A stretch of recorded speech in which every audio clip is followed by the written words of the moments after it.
siapa? Oh iya, kurang.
Bismillahirrahmanirrahim. Assalamualaikum warahmatullahi wabarakatuh.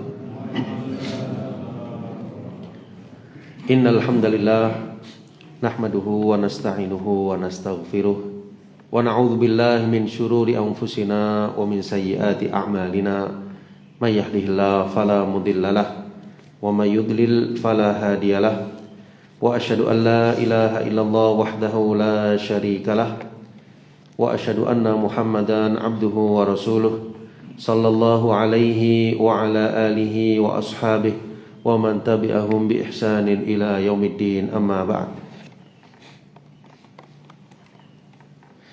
Kaum muslimin dan muslimat jamaah salat subuh Masjid Al-Muttaqin yang dimuliakan oleh Allah Subhanahu wa taala. Alhamdulillah, pertama-tama marilah kita panjatkan rasa syukur kepada Allah Subhanahu wa taala yang dengan nikmatnya lah kita masih bisa menghirup udara segar, bisa sholat subuh di hari ini, hari Jumat tanggal 22 Rabiul Awal 1443 Hijriah. Semoga segala amal ibadah yang kita kerjakan mendapatkan balasan yang terbaik kelak di akhirat. Amin ya rabbal alamin. Kita akan lanjutkan jemaah sekalian pembahasan kitab A'lamus Sunnah Al-Mansyurah li'tiqadit ta'ifah an-najiyah al-mansurah yang ditulis oleh Syekh Hafidz bin Ahmad Al-Hakami rahimahullahu ta'ala. Pada pertemuan yang lalu sama sekalian kita sudah sampai di pertanyaan yang ke-66. Kita lanjutkan ke pertanyaan yang ke-67 di halaman yang ke-94, di mana beliau memberikan sebuah pertanyaan. Madza qala a'immatud din minas salafis shalih fi mas'alatil istiwa? Ya. Madza qala a'immatud din minas salafis shalih fi mas'alatil istiwa? Ya. Apa yang dikatakan oleh para imam, para ulama dari kalangan as-salafus shalih, dari kalangan generasi salaf yang terdahulu? Ya, di antaranya generasi sahabat, para tabi'in, tabi'ut tabi'in, dan mereka yang mengikuti dengan kebaikan, mengikuti jalan mereka dengan kebaikan. Fi mas'alatil istiwa, di dalam permasalahan atau di dalam perkara al-istiwa, apa yang dikatakan oleh mereka? Ya, beliau memberikan jawaban. Qauluhum bi ajma'ihim rahimahumullahu ta'ala. Ya, ucapan mereka, semoga Allah merahmati mereka, al-istiwa'u ghairu majhul, ya, bahwasanya perkara istiwa adalah ghairu majhul, bukanlah sesuatu yang tidak diketahui. Wal kaifu ghairu ma'qul. Kemudian bagaimananya tidaklah diketahui. Wal imanu bihi wajib. Mengimaninya adalah wajib. Was-su'alu anhu bid'ah. Dan menanyakan tentang hal ini adalah sesuatu yang baru. Wa minallahir risalah, dari Allah Subhanahu wa ta'ala lah risalah. Wa 'alar rasul al-balagh, rasul menyampaikan. Wa 'alaina at-tasdiq wa taslim. Nah, kita sebagai kaum muslimin, sebagai hamba Allah, kewajibannya adalah tasdik, membenarkan. At-taslim, pasrah. Wa hakadha qauluhum fi jami'i ayatil asma'i was sifat. Ya, demikianlah ucapan para ulama terhadap ayat-ayat tentang asma dan as-sifat dan hadis-hadisnya. Sikap mereka sama sebagaimana firman Allah Azza wa Jalla, a'udzu billahi minasyaitonir rajim, amanna bih. Kami mengimani ayat-ayat tersebut. Kullun min 'indi rabbina, semuanya berasal dari Rabb kami. Surat Ali Imran ayat yang ke-7. Demikian pula dalam surat Ali Imran di ayat yang lain, ayat yang ke-152, amanna billah, kami telah mengimani kepada Allah, washhad bi anna muslimun, dan saksikanlah bahwasanya kami adalah orang-orang yang berserah diri. Ya, maksudnya penulis di sini jamaah sekalian, ini merupakan tambahan ya, pertanyaan dari uraian-uraian yang telah lalu, di mana sudah kita jelaskan tentang masalah istiwa Allah Subhanahu wa ta'ala. Apa makna istiwa Allah? Yaitu ayat atau hadis yang menjelaskan tentang salah satu keimanan kita kepada Allah Subhanahu wa ta'ala, bahwasanya Allah beristiwa di atas arsy-Nya. Bahwasanya Allah Subhanahu wa ta'ala beristiwa di atas arsy-Nya. Kenapa demikian? Karena dalam ayat, dalam hadis disebutkan demikian. Nah, kemudian bagaimana cara mengimaninya? Kita mengimani sebagaimana adanya, tanpa kita menyerupakannya dengan makhluk. Kita tidak menolaknya, tidak menakwilnya, dan tidak menanyakan bagaimananya. Kita mengimani apa adanya. Nah, pertanyaan ini maksudnya beliau, bagaimana pandangan para ulama-ulama salafus soleh? Kesimpulannya, para ulama-ulama dari kalangan as-salafus soleh, pandangan mereka, sikap mereka adalah mengimani. Amanna bihi kullum min 'indi rabbina. Ya, ini permasalahan akidah, permasalahan tauhid, keimanan memang seperti itu jamaah sekalian. Kewajiban kita hanya mengimani. Kewajiban kita membenarkan apa yang tertera dalam ayat maupun dalam hadis Nabi sallallahu alaihi wasallam. Ya, sehingga dikatakan di sini sebagaimana ucapan Imam Malik rahimahullahu taala, ketika beliau ditanya tentang istiwanya Allah bagaimana, maka beliau menjawab, al-istiwa'u ma'lum wal kaifu majhul wal imanu bihi wajib was-su'alu anhu bid'ah. Artinya istiwa Allah Subhanahu wa taala sesuatu yang telah diketahui, bagaimananya tidak diketahui. Mengimaninya wajib, dan bertanya tentang hal tersebut sesuatu yang bid'ah, maksudnya sesuatu yang baru yang dulu tidak ditanyakan. Sahabat juga tidak bertanya kepada Nabi sallallahu alaihi wasallam bagaimana istiwanya Allah, mereka mengimani apa adanya. Baik. Saya sebutkan di sini sama sekalian di antara para ulama terdahulu yang menjelaskan tentang hal ini, yaitu disebutkan dalam kitab Qatful Janaddani. Ya, Qatful Janaddani, syarah muqaddimah risalah Ibnu Abi Zaid Al-Qayrawani. Ya, kita lihat di layar lafadznya. Qauluhu wa annahu fawqa 'arsyihil majid bidzatihi wa huwa fi kulli makanin bi'ilmihi. Ya, bahwasanya Allah Subhanahu wa taala di atas arsy-Nya. Wa annahu fawqa 'arsyihi al-majid bidzatihi. Jadi Allah berada di atas arsy-Nya dengan zatnya. Wa huwa fi kulli makan bi'ilmihi, dan Allah ada di segala tempat bi'ilmihi, dengan ilmunya. Ya, Allah Maha mengetahui segala sesuatu, ilmunya Allah meliputi segala sesuatu, tetapi Allah Azza wa Jalla di atas arsy-Nya. Ini salah satu penjelasan dari ulama terdahulu tentang istiwa Allah Subhanahu wa taala di atas arsy-Nya. Baik, kita lanjutkan jemaah sekalian. ke pertanyaan yang berikutnya, pertanyaan yang ke-68. Ma dalilu uluwil qahr minal kitab? Ma dalilu uluwil qahr minal kitab? Apa dalil tentang uluwil qahr? Ke sifat kemahatinggian Allah Subhanahu wa taala yang bermakna al-qahr, yang bermakna menguasai, yang bermakna menundukkan, yang bermakna mengalahkan. Minal kitab, dari Al-Qur'an Al-Karim. Ya, maksudnya Allah Subhanahu wa taala maha tinggi. Al-Ali, dialah yang maha tinggi. Namun meskipun Allah maha tinggi, dia maha menguasai makhluknya. Dia maha menundukkan segalanya. Terbitnya matahari, turunnya hujan, segala apa yang terjadi di alam semesta ini jamaah sekalian, semuanya atas kehendak yang maha kuasa. Namun demikian Allah Subhanahu wa taala Al-Ali, dialah yang maha tinggi di atas arsy-Nya, dialah yang maha menguasai seluruh makhluknya. Tidak ada satupun yang bergerak, tidak ada satupun yang ada di alam semesta ini kecuali dengan kehendak Allah Subhanahu wa taala. Ya. Termasuk bergeraknya bumi di sebagian tempat yang kita sebut dengan gempa bumi. Ya, mudah-mudahan Allah melindungi kita darinya jemaah sekalian. Ya, itu semua merupakan kehendak Allah Subhanahu wa taala. Tidak ada sesuatu pun yang terjadi dengan sendirinya. Ya, Allah Subhanahu wa taala yang maha berkehendak dengan itu semua. Ya, termasuk terjadinya bencana, terjadinya malapetaka. Ya, terjadinya apapun di alam dunia ini, semua adalah dengan izin dan kehendak Allah Subhanahu wa taala, dan di situ kita mengambil ibrahnya. Ya, salah satu ibrah dari gempa bumi jamaah sekalian yaitu agar kita menyadari bahwasanya di balik alam semesta ini ada zat yang maha kuasa. Ada Rabbul Alamin yang maha mengawasi kita. Dan ada Rabb yang di tangannya lah segala kekuasaan. Dialah yang berkehendak atas segala sesuatu. Dan kita tidak mampu, kita tidak berdaya. Kita diatur oleh Allah Subhanahu wa taala.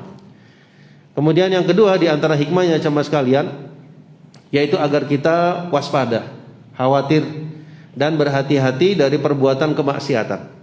Ya, karena Allah Subhanahu wa taala benar-benar maha mengawasi kita. Hukuman Allah balasannya begitu cepat, dan Allah Subhanahu wa taala tidak lalai akan hamba-hambanya. Ya, dengan ini mempertakuti sehingga kita lebih dekat pada Allah Subhanahu wa taala, lebih waspada dari berbuat kemaksiatan, pelanggaran dan dosa, karena Allah ternyata hukumannya begitu luas, begitu besar. Allah maha mengawasi hamba-hambanya. Kemudian yang terakhir, yang ketiga di antara hikmahnya adalah itu semua menunjukkan kedekatan as-sa'ah atau kedekatan hari kiamat, di mana di antara tanda-tanda kedekatan hari kiamat adalah kathratuz zalazil, banyaknya gempa bumi yang terjadi di muka bumi ini. Ya, baik, kita berlindung jamaah sekalian dari musibah, dan semoga Allah Subhanahu wa taala memberikan keselamatan kepada kita dunia maupun akhirat. Ya, amin ya rabbal alamin. Dan yang keempat, kalau boleh kita tambahkan, ini mengingatkan kita akan gempa bumi yang lebih besar, lebih luas, lebih dahsyat, yaitu di hari kiamat.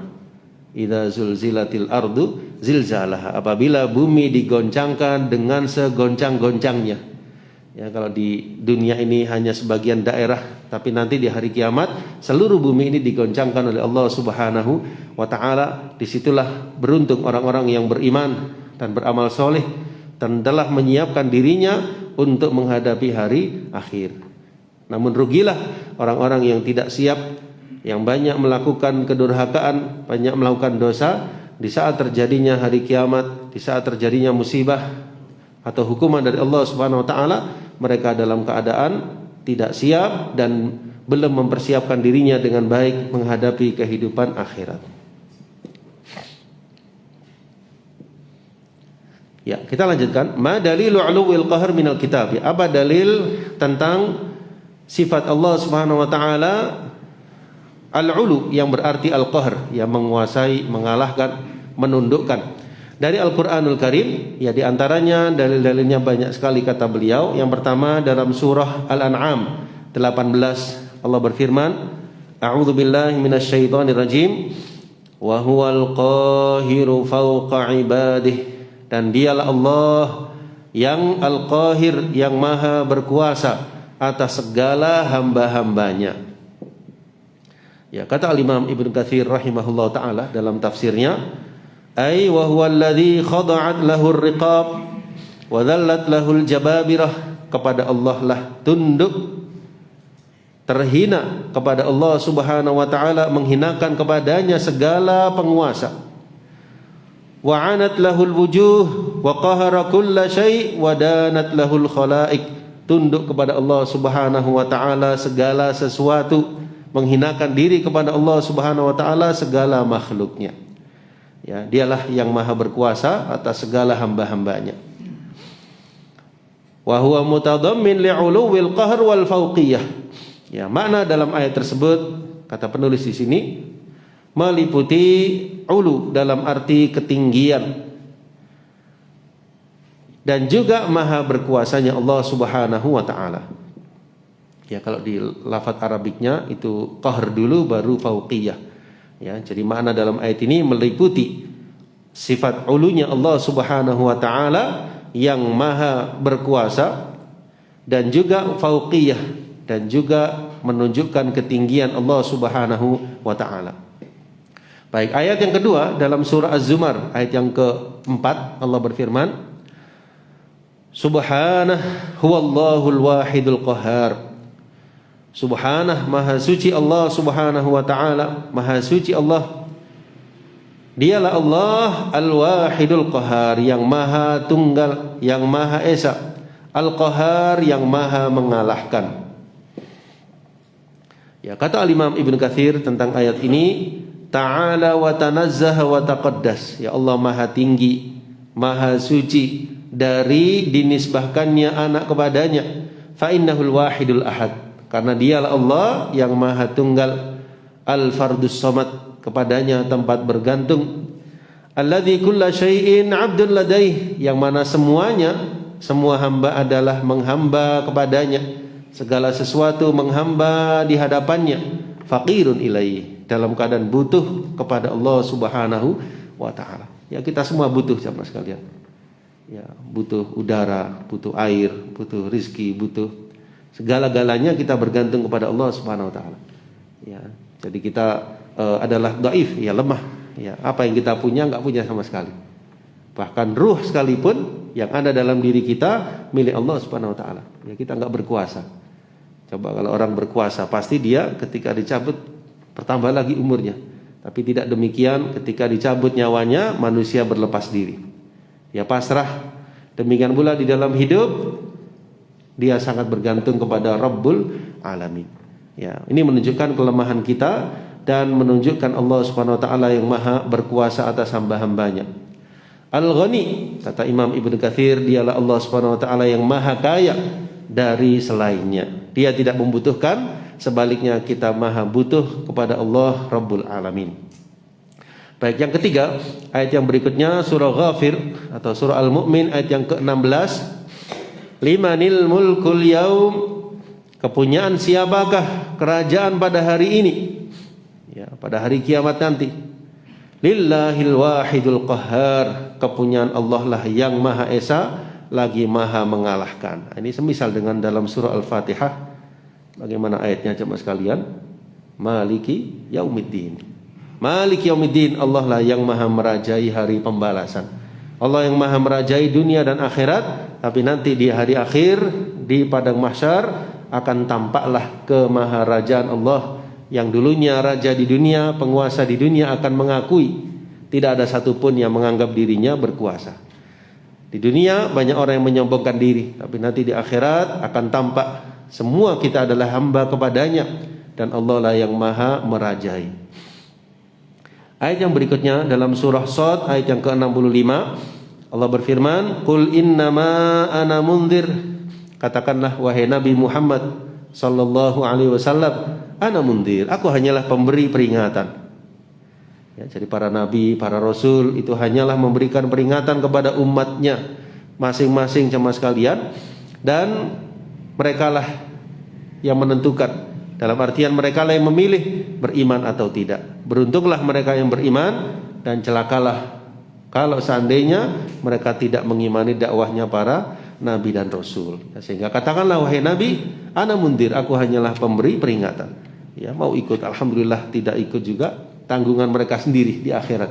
Mau ikut insya Allah termasuk ahlul jannah, tidak mau beriman maka termasuk ahlun nar. Ya, jadi para nabi, para rasul hanyalah muballigh, orang yang menyampaikan, mundir, pemberi peringatan kepada manusia.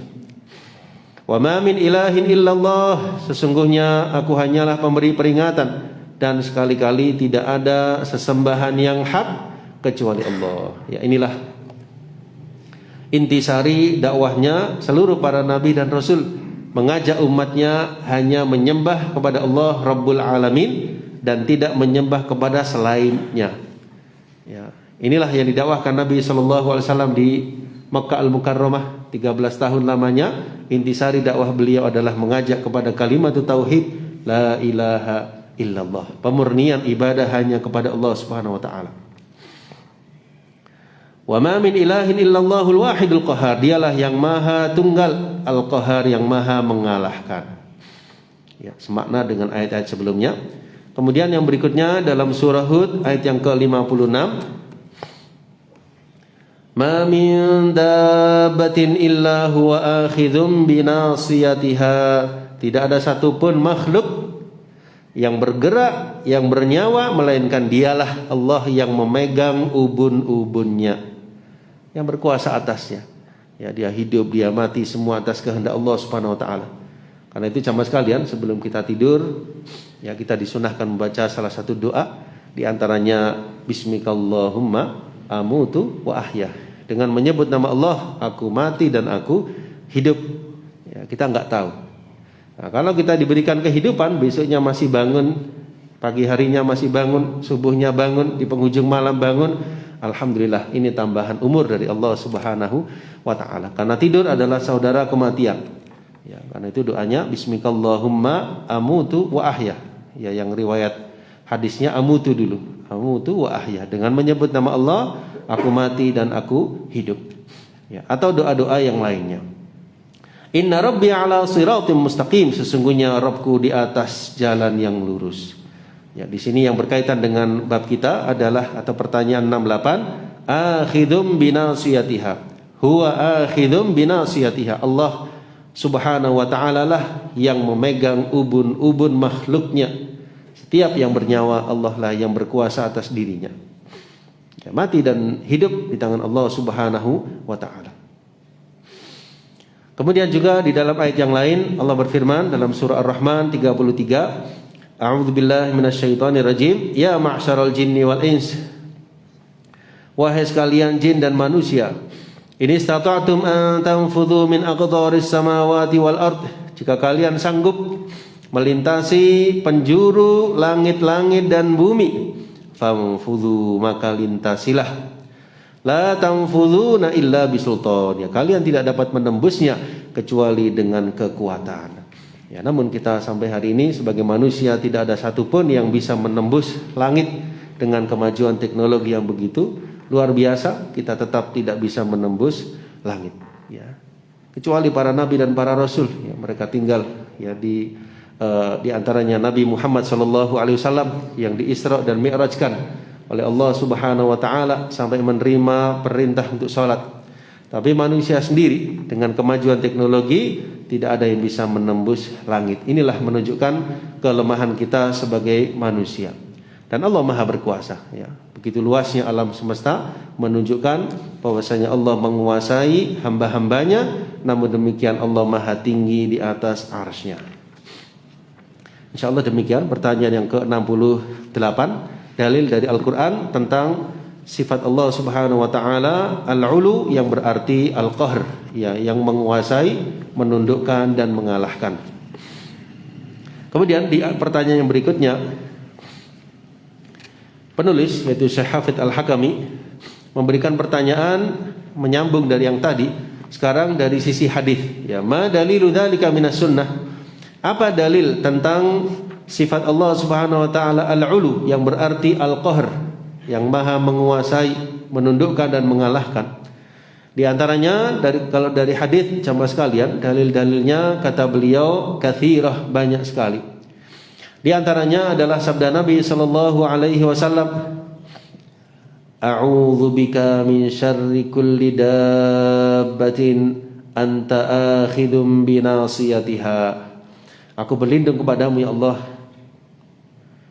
min syarri, dari kejahatan, kulli dabbatin, setiap makhluk, anta akhidum binasiyatiha, yang engkau ya Allah menarik ubun-ubunnya. Ini semakna ya dengan ayat tadi dalam surah Hud ayat yang ke-56. Ya, jadi aku berlindung kepadamu ya Allah dari kejahatan setiap makhluk yang engkau memegang atau menarik ubun-ubunnya. Ya, ini menunjukkan Allah yang Maha berkuasa, kepadanya lah kita berlindung. Ya, sebagaimana juga dalam surah Al-Falaq, ya, kita berlindung kepada Allah Subhanahu wa taala dari beberapa hal. Ya, bismillahirrahmanirrahim, qul a'udzu birabbil falaq min syarri ma khalaq. Ya, jadi dari kejahatan seluruh makhluknya kita hanya berlindung kepada Allah Azza wa Jalla. Kemudian juga sabda Nabi sallallahu alaihi wasallam, Allahumma inni abduka, ya Allah sesungguhnya hamba adalah hambamu, aku adalah hambamu, wa banu abdika, putra dari hambamu, anak dari hambamu yang laki-laki, wa banu amatik, anak dari hambamu yang perempuan, nasiyati biyadik, ubun-ubunku berada di tanganmu. Ya, maksudnya hidup dan matiku engkaulah yang berkehendak ya Allah, engkaulah yang Maha berkuasa. Aku hidup kalau engkau menghendaki, aku mati juga karena engkau menghendaki. Madin fiyya hukmuk, hukummu berlaku atas diriku. Adlun fiyya qada'uk, senantiasa adil keputusanmu ya Allah terhadapku. Ya, lanjutannya di footnote 152, as'aluka bikulli ismin huwalak, aku mohon kepadamu ya Allah dengan segala nama yang kau miliki. Ya, baik yang kita ketahui maupun yang tidak. Ya, yang kita ketahui ada 99 nama. Aku mohon kepadamu ya Allah dengan segala nama yang menjadi milikmu. Sammaita bihi nafsak, yang kau namakan dirimu dengannya. Au anzaltahu fi kitabik, atau engkau turunkan di dalam Al-Quran tentang nama-nama tersebut. Aw 'allamtahu ahadan min khalqik, atau engkau ajarkan kepada salah satu dari makhlukmu. Aw ista'tharta bihi fi ilmil ghaibi 'indak, atau engkau khususkan dalam ilmu gaib di sisimu ya Allah. Nah, baru doanya. Apa doanya? Antaj'alal Qur'ana rabi'a qalbi, ya Allah jadikanlah Al-Qur'an sebagai bunga hatiku, wa nura sadri, dan cahaya jiwaku, wajilaa huzni, penghilang kesedihanku, wa dhahaba hammi, pelenyap kesusahanku. Nah, kalau orang berdoa seperti itu jamaah sekalian, illa adhaballahu hammah, Allah akan sirnakan, Allah akan palingkan dia dari gundah gulananya, wa huznahu, kesedihannya, wa abdalahu makanahu huznihi faraha, akan Allah ganti kesedihannya dengan kebahagiaan. Kemudian para sahabat bilang, ya Rasulullah, ala nata'allamuha, kalau begitu kita belajar saja ya Rasul doa tadi. Lalu beliau bersabda, bal yambaghi liman sami'aha an yata'allamaha, bahkan selayaknya bagi orang yang mendengarnya untuk mempelajarinya. Ya, hadis ini diriwayatkan oleh Imam Ahmad rahimahullahu taala. Baik. Kemudian jamaah sekalian dimulakan oleh Allah Subhanahu wa taala, di antara sabda Nabi sallallahu alaihi wasallam yang lainnya berkaitan dengan hadis ini atau berkaitan dengan masalah ini, yaitu innaka taqdi wa la yuqda 'alaik, sesungguhnya engkau ya Allah menetapkan keputusan, wa la yuqda 'alaik, dan tidak ada yang menetapkan keputusan untukmu. Ya, Allah yang buat aturan jemaah sekalian. Jadi Allah tidak ditetapkan aturan untuknya, karena dialah Tuhan, dialah yang maha berkuasa, dia yang menetapkan aturan. Wa innahu la yadhillu man walait, sesungguhnya tidak akan hina orang yang menjadikanmu ya Allah sebagai penolong. wala ya'izzu man 'adait, dan tidak akan mulia orang yang memusuhi engkau. Ya. Hadis ini diriwayatkan oleh Imam An-Nasa'i, ya, dan juga Imam Tirmidzi, ya, di dalam dari Al-Hasan bin Ali, ya, tentang bab al-qunut fi al-witr, ya, bab tentang kunut ketika salat witir, ya, sampai penjelasannya di akhir footnote ini. Nah, ya, ini hadis-hadis sama sekalian, dan masih banyak lagi hadis yang lain yang menunjukkan bahwasanya Allah Subhanahu wa taala Maha berkuasa atas hamba-hambanya, dan Allah Subhanahu wa taala Maha menundukkan dan mengalahkan hamba-hambanya. Kepadanya kita bergantung, kepadanya kita bermohon, dan kepada Allah lah kita meminta segala apa yang kita harapkan, dan kita berlindung dari segala apa yang kita khawatirkan. Baik, kita lanjutkan ke pertanyaan yang berikutnya, yaitu pertanyaan yang ke-70 sama sekalian. Ma dalilu 'uluwwi sya'n? Wa ma alladhi yajibu nafyahu 'anillahi 'azza wa jalla? Ma dalilu 'uluwwi sya'n? Ya, apa dalil ulu yang bermakna asy-sya'n? Ya, asy-sya'n di sini diterjemahkan kedudukan yang tinggi. Tapi kalau menurut penjelasan Syekh salah satu ulama yang mensyarah tentang ini, dijelaskan maksudnya pertanyaan ini menunjukkan tentang kamalullah fi sifatih, kesempurnaan Allah dalam sifat-sifatnya. Ya, Syekh Shalih Al-Utsaimin, ya, Syekh Shalih Al-Utsaimin menjelaskan maknanya pertanyaan ini tentang kamalullah fi sifatih, kesempurnaan Allah dalam sifat-sifatnya. Wa mal ladzi yajibu nafyahu 'anillah, dan apa yang harus dinafikan dari zat Allah Subhanahu wa taala, dan apa yang dinafikan dari zat Allah Subhanahu wa taala. Baik, kata beliau, i'lam anna 'uluwwa sya'n huwa ma tadammanahu ismahu al-Quddus, ya, as-salam al-kabir al-muta'al wa ma fi ma'nah. Hendaknya diketahui bahwasanya 'uluwwa sya'n, al-ulu, yang menunjukkan kesempurnaan sifat-sifat Allah Subhanahu wa taala, ya, dalam arti kedudukan yang tinggi, ini sudah tercakup dalam nama Allah Al-Quddus, yang maha suci, As-Salam, yang maha mengaruniakan keselamatan, Al-Kabir, yang maha besar, Al-Muta'al, yang maha tinggi, dan apa-apa yang semakna dengannya. Ya, maksudnya nama-nama Allah Subhanahu wa taala seperti Al-Quddus, As-Salam, Al-Kabir, Al-Muta'al menunjukkan kesempurnaan sifat-sifat Allah Subhanahu wa taala dan ketinggiannya. Wasalzamahu minhu jami' sifati kamalih, ya, dan sudah menjadi konsekuensi bahwa seluruh sifat-sifat Allah sempurna. Ya, sifat-sifat Allah Subhanahu wa taala sempurna. Wa nu'uti jilalih, dan apa-apa yang ditetapkan bagi Allah Subhanahu wa taala mulia. Fata'ala fi ahadiyatihi an yakuna li ghairihi mulkun aw qistun minhu. Ya, sebagai konsekuensi di paragraf kedua, sebagai konsekuensi bahwasanya Allah itu yang Maha Esa, maka tidaklah mungkin selain Allah Subhanahu wa taala memiliki bagian kekuasaan dan sejenisnya. Ya, jadi nama Allah Al-Ahad, dialah yang Maha Tunggal, menunjukkan Allah Subhanahu wa taala Maha berkuasa. Tidak ada yang memiliki bagian kekuasaan selain daripada Allah Subhanahu wa taala. Memiliki seluruh alam semesta ini, yang memiliki segala makhluk siapa? Allah Subhanahu wa taala. Sebagaimana dalam Al-Fatihah, alhamdulillahi rabbil alamin, segala puji bagi Allah Rabb sekalian alam. Alam itu apa? Segala sesuatu selain Allah. Jadi yang ada adalah Al-Khaliq dan makhluk. Al-Khaliq satu yang Maha Tunggal, makhluk beragam, banyak, dan segala sesuatu selain Khaliq disebut makhluk. Saya ulangi, sebagai konsekuensi bahwa Allah yang Maha Kuasa, maka tidaklah mungkin selain Allah memiliki bagian kekuasaan dan sejenisnya.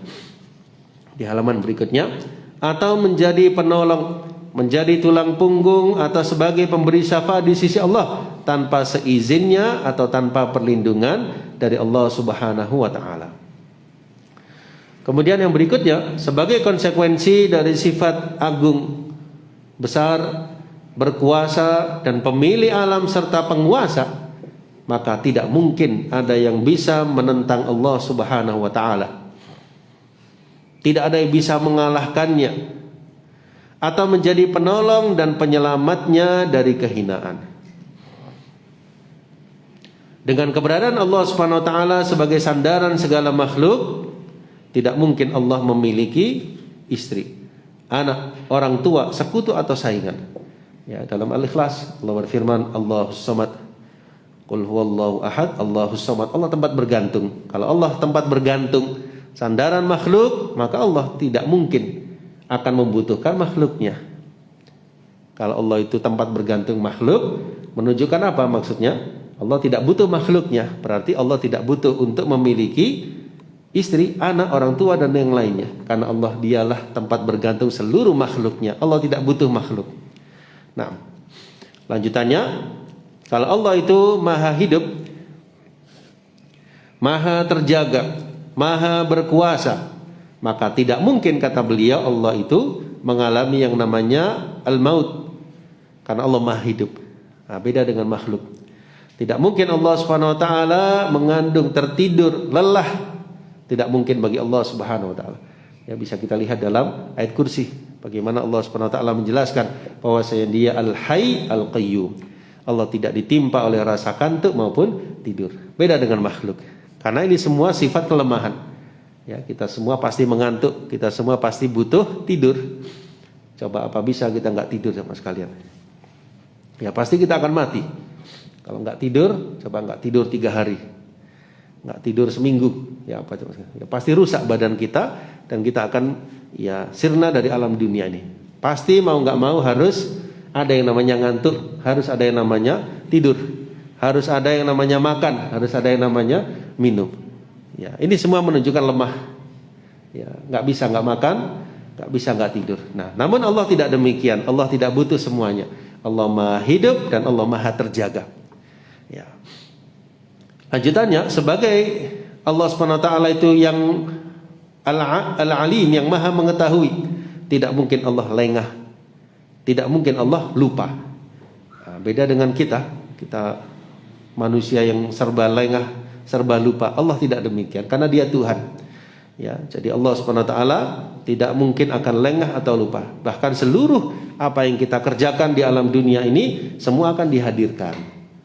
Ya, coba kita apakah ingat seluruh apa yang kita lakukan mulai kita lahir? Ya, nggak bisa sebenarnya. Ya, mungkin kita ingat beberapa poin-poin pentingnya, tapi rinciannya kita nggak tahu, kita lupa. Namun nanti Allah Subhanahu wa ta'ala akan menghadirkan seluruhnya di padang mahsyar. Kita sendiri yang akan membaca catatan amal perbuatan kita. Ya, kita juga lupa. Ya, lupa banyak hal jamaah sekalian.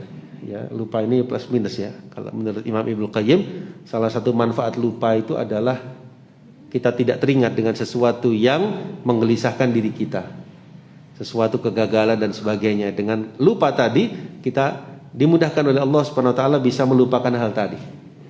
Ya, minusnya apa? Dalam hal hafalan, ya lupa ini tentu merugikan. Ya, dalam menghafal Al-Quran, menghafal hadis dan sebagainya, sifat lupa ini pasti ada pada diri manusia. Nah, ini tidak ada bagi Allah Subhanahu wa ta'ala. Ya, apalagi berlanjut umur, ya, tambah umur itu bukan tambah ingatannya kuat, tapi malah sebaliknya. Ya, wa man nu'ammirhu nunaqqisu fil khalq. Barang siapa yang kami tambah umurnya, kami kurangi kejadiannya. Ya, jadi orang itu tambah umur bukan tambah kuat, tapi tambah lemah, tapi ditambah umurnya. Demikian. Lanjutannya, atau terlepas dari pengetahuannya yang meski hanya sebagai dzarrah, ya, baik di langit maupun di bumi. Artinya, sekecil apapun di dunia ini, di alam semesta ini, tidak ada yang tidak diketahui oleh Allah Subhanahu wa ta'ala. Ya, rizkinya semut itu Allah Subhanahu wa ta'ala sudah menyediakan. Ya, semutnya nyari, ketemu nanti di situ potongan roti. Ya, atau sesuatu makanan, serangga di dalam tanah, Allah Maha tahu. Karena itu Allah sediakan seluruh rezekinya. Ya. Nah, apa yang kita sembunyikan di hati, kita tambahkan, Allah Maha tahu di langit maupun di bumi. Lanjutannya, sebagai yang maha bijaksana dan maha terpuji, tidak mungkin Allah Subhanahu wa ta'ala menciptakan sesuatu dengan sia-sia. Karena Allah Al-Hakim, yang maha bijaksana. Matahari, Allah jadikan sebagai sinar dalam kehidupan. Allah jadikan bumi, semuanya ada hikmahnya. Allah ciptakan malaikat, Allah ciptakan manusia, tumbuhan dan sebagainya. Tidak mungkin sesuatu Allah ciptakan dengan sia-sia. Ya. Atau membiarkan makhluk ciptaannya secara sia-sia. Ini bertentangan dengan sifat kemahasempurnaan Allah Subhanahu wa taala. Ya, jadi tidaklah manusia atau makhluk diciptakan sia-sia tanpa diperintah atau dilarang. Tidak demikian. Ya, kita ada di dunia diperintah, dilarang. Ada perintah, ada larangan yang harus kita jauhi. Ya, jadi kita itu tidak merdeka secara mutlak sama sekalian. Ada yang ngatur kehidupan kita. Waktunya sholat ya harus sholat. Waktunya puasa Ramadan ya puasa Ramadan. Kita terikat dengan aturan yang maha berkuasa, Allah Subhanahu wa ta'ala. Kenapa? Karena bumi ini miliknya. Ya, mau keluar kemana coba sekarang? Ke planet yang lain milik Allah Subhanahu wa ta'ala. Ya, karena itu kita di sini alhamdulillah mendapatkan hidayah. Ini yang patut kita pertahankan. Kita sadar sebagai hamba Allah, maka kita sujud, tunduk kepadanya, menjauhi larangan-larangannya. Lanjutannya, ya, hanya untuk main-main tanpa ada pembalasan dan atas amal perbuatannya. Tidak demikian maksudnya. Semua kita akan ada pertanggungjawabannya di hadapan Allah Subhanahu wa taala. Ya, ayatnya jelas, wa ma khalaqtul jinna wal insa illa liya'budun. Tidaklah aku menciptakan jin dan manusia kecuali agar mereka menyembah kepadaku. Lanjutannya, kemudian Allah itu yang maha adil. Tidak mungkin Allah mendolimi seorang pun meskipun hanya sebesar biji dzarrah, atau merusak sedikit pun dari kebajikan yang diamalkannya. Ya, segiat apapun kita ibadahnya jamaah sekalian, insya Allah seluruhnya ada catatannya di sisi Allah Subhanahu wa ta'ala. Apapun yang kita lakukan berupa kesalahan maupun dosa, semuanya ada balasannya kelak di akhirat. Kemudian Allah itu Al-Ghani yang maha kaya. Tidak mungkin Allah meminta diberi makan atau diberi rizki atau butuh kepada yang lainnya meskipun hanya sedikit. Ya, justru sebaliknya, Allah yang memberikan segalanya. Allah yang memberikan makan, minum kepada kita, memberi rizki kepada kita. Dialah yang maha Al-Ghani, maha kaya. Coba perhatikan ya, hewan-hewan yang ada di lautan, ya, berapa yang mereka konsumsi setiap saatnya. Allah yang memberikan rezeki kepada makhluknya tersebut. Ya, ada ikan paus, ikan hiu dan semuanya. Belum lagi yang di daratan, berapa jumlah ya hewan, sekian banyak yang kita nggak tahu jumlahnya. Manusia sekian miliar. Ya, Allah Subhanahu wa taala memberikan kemudahan rezeki kepada masing-masingnya. Kemudian lanjutannya, dengan segala sifat yang digambarkan oleh Allah Subhanahu wa taala terhadap dirinya atau digambarkan oleh Rasulnya sallallahu alaihi wasallam, maka kita tidak boleh menafikan, ta'til, meniadakan atau tamthil, menyamakan dengan makhluknya pada semua sifat Allah Subhanahu wa taala. Karena laisa kamitslihi syai', tidak ada yang serupa dengan Allah segala sesuatu. Maha suci Allah dengan segala pujian baginya, terbebas dan tersucikan dari segala hal yang berlawanan dengan uluhiyah dan rububiyahnya, serta nama-nama dan sifat-sifatnya yang maha tinggi. Allah berfirman, walahul mathalul a'la, dan bagi Allah lah al-mathalul a'la, yaitu al-wasful a'la, sifat yang tertinggi, sifat yang maha tinggi di langit-langit maupun di bumi. Wa huwal azizul hakim, dialah yang maha perkasa lagi maha bijaksana. Kemudian di akhir pertanyaan ini atau jawaban ini beliau mengatakan, nas-nas, dalil-dalil wahyu dari Al-Quran maupun dari hadis Nabi sallallahu alaihi wasallam dalam permasalahan ini banyak sekali sudah diketahui dan difahami karena terlalu banyak dan populernya. Baik, kita cukupkan sama sekalian, insyaallah sampai pertanyaan yang ke-70 ini. Ya, kesimpulannya kita mengimani bahwasanya Allah Subhanahu wa taala maha tinggi di atas arsy-Nya, maha meliputi ilmunya atas segala sesuatu. Allah maha dekat dengan hambanya dalam ilmunya, dan Allah maha menguasai hamba-hambanya, maha menundukkan, tidak ada yang bisa mengalahkannya. Dan kita semua butuh kepada Allah Subhanahu wa taala dalam segala keadaan. Karena itu jangan lepas dari doa. Doa ini adalah silah al-mu'min, senjatanya seorang mukmin untuk meraih apa yang dia inginkan dan terjauh dari apa yang dia tidak inginkan. Wallahu ta'ala a'lam bisawab. Kita cukupkan, insyaallah kita sambung di pertemuan berikutnya, dan kita ucapkan doa kafaratul majlis. Subhanakallahumma wa bihamdika asyhadu an la ilaha illa ant astaghfiruka wa atubu ilaik. Wa akhiru da'wana anil hamdulillahi rabbil alamin. Wassalamualaikum warahmatullahi wabarakatuh.